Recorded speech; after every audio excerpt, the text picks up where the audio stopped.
Donald Trump hosted Syrian President Ahmed al-Shara at the White House. Al-Shara was previously a commander of one of al-Qaeda's affiliates and until recently was on Washington's terrorist blacklist. He is now trying to win Syria's decades of international isolation. Furthermore, in interviews with American media, al-Shara has expressed the view that former leader Bashar al-Assad must be held accountable. I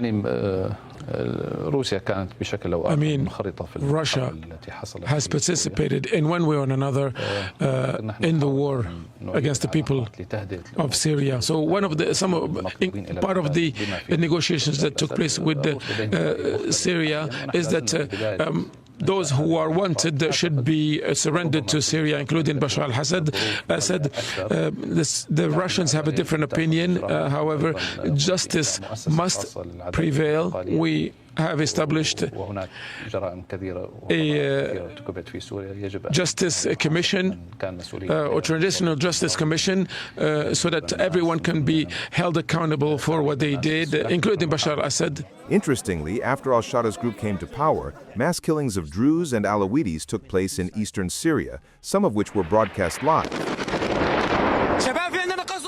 Back in October, during a meeting with journalists from Arab countries, Russian Foreign Minister Lavrov stated that Assad and his family members are in Russia for purely humanitarian reasons, as the former president faced the threat of physical retribution in his homeland.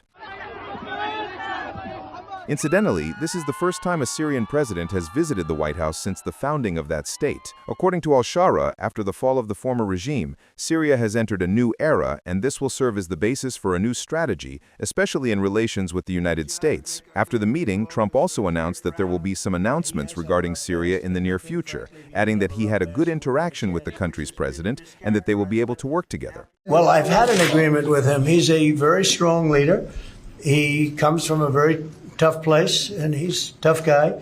I liked him. I get along with him, the new president of Syria.